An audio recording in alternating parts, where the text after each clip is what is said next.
So that's where I think you can start using some of these sort of storyfying techniques to make what could otherwise be a rather factual or logical pitch into something that's much more engaging for the audience. So that sort of conflict and tension, which you will know with your acting background, it's the basis of stories. If you don't have tension and conflict, you don't really have an interesting story.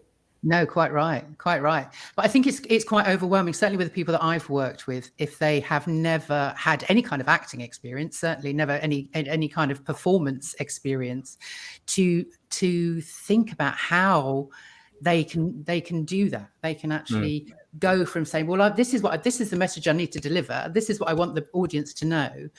How do I start, and how do I take my audience on that journey? And but I think you've got to start though by asking yourself, well, hang on a minute, who is the audience and what do I want to say and why would they care about what I'm saying?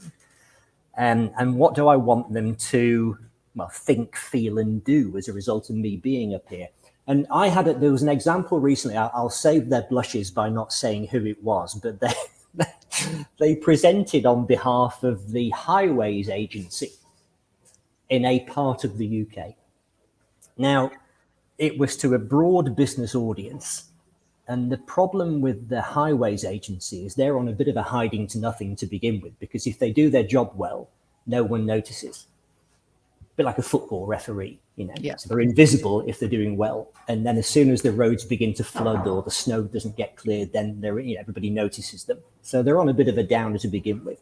So I think what they had to do was to somehow create some empathy in the audience, to sort of empathize with the problem that they face in managing the road network and how difficult it is with things like climate change and with the uncertainty of freak weather conditions, with increased road usage, maybe with more men in lycra on bikes now, and vandalism and budget cuts and all the rest of it. Generate a little bit of empathy and sympathy for the plight that they're trying to get through and humanize their attempts to adapt to those difficult circumstances. And then I think they might start to win over the audience a little bit.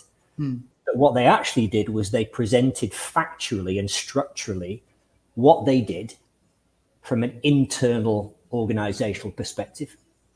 Yeah. Using phrases like asset management.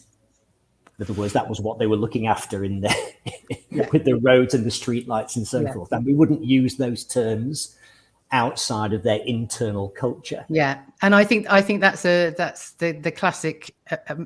The word you used there that really struck home with me was humanize. And I think that's the thing. What's going on there is they're looking from the inside.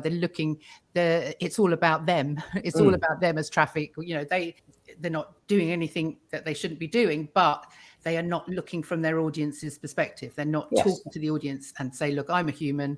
This is my story. This will relate. You can relate to this. Yeah. And I think if they're able to pick out maybe 2 or 3 individuals within their team who are heroes.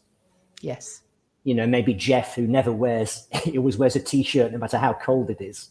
And he refuses to put a jacket on to keep him warm because he's got this sort of ready brek glow around him all the time. That would be nice. It's a way of putting a personality on some of their heroes. Yeah. Yeah. No, personality, another great word.